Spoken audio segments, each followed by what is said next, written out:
Morning, friends. We're reading Chapter 7, On the Shores of Loneliness. After they walked together through the burning desert sands, then one day, quite unexpectedly, a path crossed the main track which they were following. "This," said the shepherd quietly, "is the path which you are now to follow." So they turned westward with the high places right behind their backs and came in a little while to the end of the desert. They found themselves on the shore of a great sea. "Now it is time for me to leave you, Much Afraid," he said, "and to return to the mountains. Remember, even though you seem to be farther away than ever from the high places and from me, there is really no distance at all separating us. I can cross the desert sands as swiftly as I can leap from the high places to the valleys, and whenever you call for me, I shall come. This is the word I now leave with you. Believe it and practice it with joy. My sheep hear my voice, and they follow me. Whenever you are willing to obey me, Much Afraid, and to follow the paths of my choice, you will always be able to hear and recognize my voice. And when you hear it, you must always obey. Remember also that it is always safe to obey my voice, even if it seems to call you to paths which look impossible or even crazy." On saying this, he blessed her and went from them, leaping and bounding over the desert towards the high places, which were now actually right behind her. Much Afraid and her two companions walked along the shores of the great sea for many days, and at first it seemed to her that up till then she had never known real loneliness. The green valley where all her friends and she had lived was far away behind her. Even the mountains were out of sight, and there seemed to be nothing in the whole wide world, but the endless sandy desert on one side and the endless sea moaning drearily on the other. Nothing grew there, neither tree nor shrub nor even grass, but the shores were scattered with broken driftwood and with great tangled masses of brown and shriveled seaweed.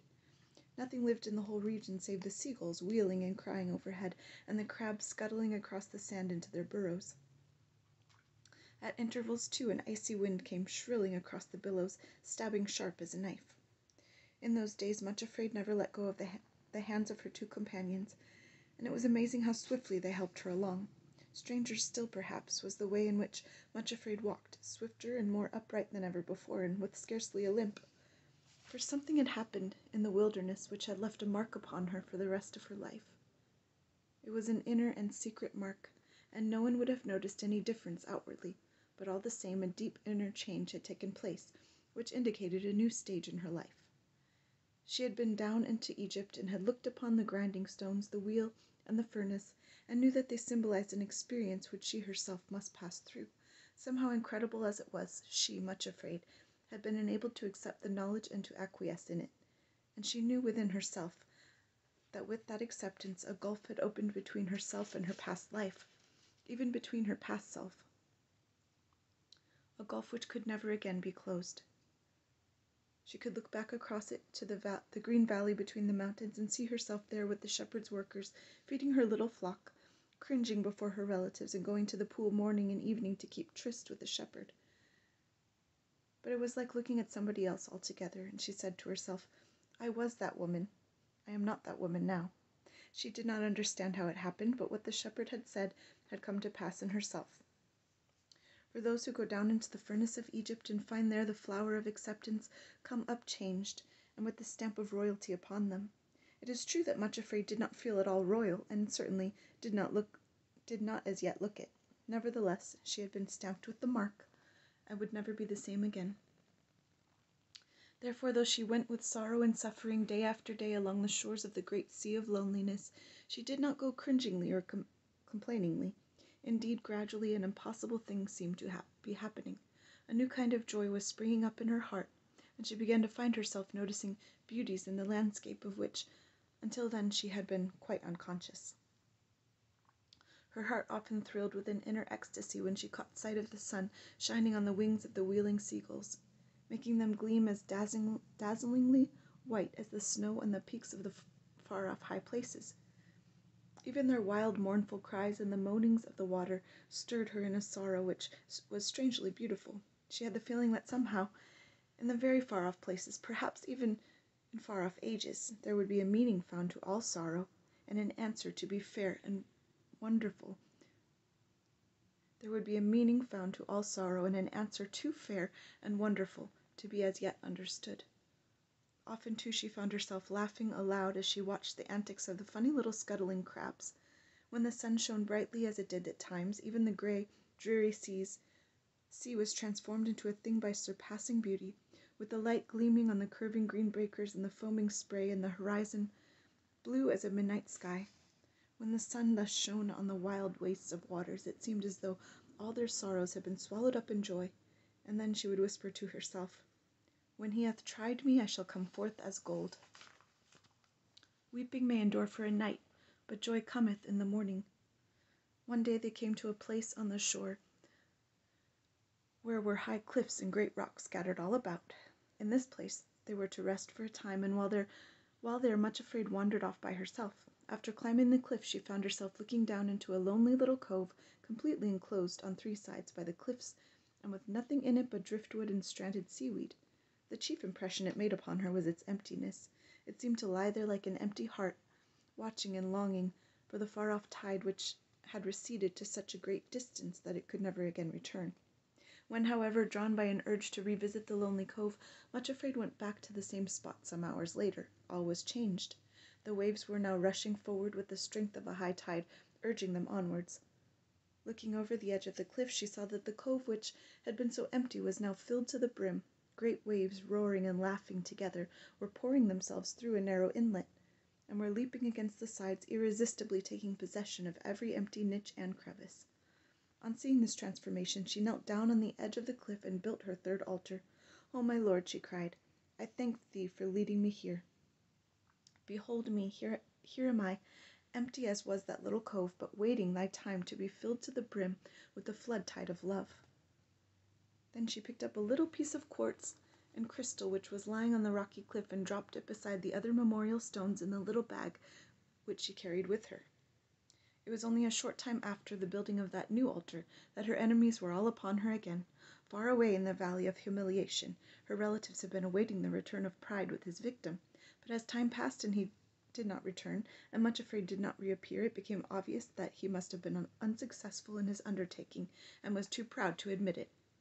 They decided that reinforcements must be sent as soon as possible, before Much Afraid could reach the really high places and be altogether beyond their reach. Spies were sent out who met Pride and brought back word that Much Afraid was nowhere on the mountains, but was far away on the shores of the Sea of Loneliness. She was going in quite a different direction from the mountains altogether. This was unexpectedly delightful and encouraging news, and quickly suggested to them that the best reinforcements to be sent to the help of Pride. There was complete unanimity in deciding that resentment, bitterness, and self-pity should hurry off at once to assist in bringing back Much Afraid to the eagerly awaiting relatives.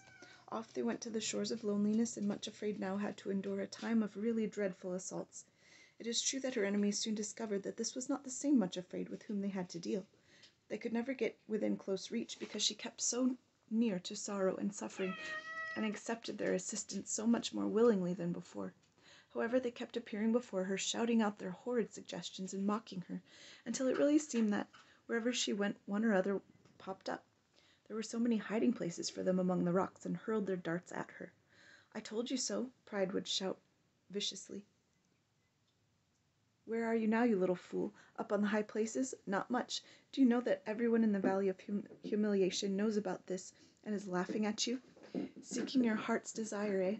And left abandoned by him, just as I warned you, on the shores of Loneliness. Why didn't you listen to me, you little fool?" Then Resentment would raise his head over another rock. He was extremely ugly to look at, but his was a horribly fascinating ugliness. Sometimes Much Afraid could hardly turn her eyes away when he stared at her boldly and shouted, "You know, Much Afraid, you act like a blind idiot. Who is this shepherd you follow? What sort of a person is he to demand everything you have and to take everything you offer and give nothing in return but suffering and sorrow and ridicule and shame? Why do you let him treat you like this? Stand up for yourself and demand that he fulfill his promise and take you at once to the high places. If not, tell him that you feel absolved from all necessity to follow him any longer." Bitterness would then break in with his sneering voice. The more you yield to him, the more he will demand from you. He is cruel to you and takes advantage of your devotion." All he has demanded from you so far is nothing to what he will demand if you persist in following him. He lets his followers, yes, even women and children, go to concentration camps and torture chambers and hideous deaths of all kinds. Could you bear that, you little puling? Then you'd better pull out and leave him before he demands the uttermost sacrifice of all. Sooner or later, he'll put you on a cross of some sort and abandon you to it. Self-pity would chime in next, and in some dreadful way he was almost worse than any of the others. He talked so softly and in such a pitying tone that Much Afraid would feel weak all over. Poor little Much Afraid, he would whisper. It is too bad, you know. You really are so devoted, and you have refused him nothing, absolutely nothing, yet this is the cruel way in which he treats you.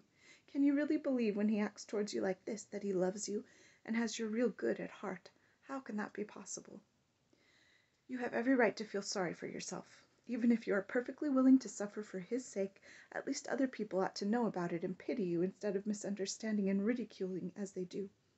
It really seems as though the one you follow takes delight in making you suffer and leaving you to be misunderstood. For every time you yield to him, he thinks up some new way of wounding and bruising you. That last remark of Self-Pity's was a mistake, because the word bruising suddenly reminded Much Afraid of what the shepherd had said when they stood together on the threshing floor in the pyramid. Bread corn is bruised, he had said, but no one threshes it forever, only till it is ready to be made bread for others. This also cometh forth from the Lord of hosts, who is wonderful in counsel and excellent in working. When she thought of this, to Self-Pity's dismayed astonishment, Much Afraid actually picked up a piece of rock and hurled it at him, and as he said afterwards to the other three in an aggrieved tone of voice, if I hadn't ducked and bolted like a hare, it would have laid me out altogether, that little vixen. But it is exhausting to be assaulted day after day with suggestions like these, and while sorrow and suffering were holding her hands, naturally Much Afraid could not cover her ears, so her enemies were really able to give her a dreadful time. At last things came to a crisis. One day, when her companions actually seemed to be sleeping for a little while, Much Afraid unwarily wandered off alone, not this time to her favorite spot looking down into the little cove, but in a new direction, and she came to a place where the cliffs jutted out into the sea, forming a very, very narrow peninsula, which ended in a sheer precipice. When she reached the end of the promontory,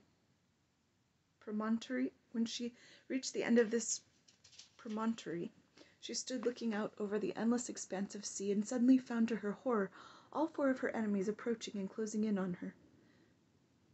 That already she was becoming a different person was then quite apparent, for instead of nearly fainting with fright at their approach, although she did look very pale and frightened, she actually seized a stone in each hand and, putting her back against a great rock, prepared to resist them to the limit of her strength. Fortunately, the place was too narrow for all four to approach together, but Pride put himself in front of the others and stepped towards her, holding a strong cudgel. You can put down those stones, Much Afraid, he said savagely.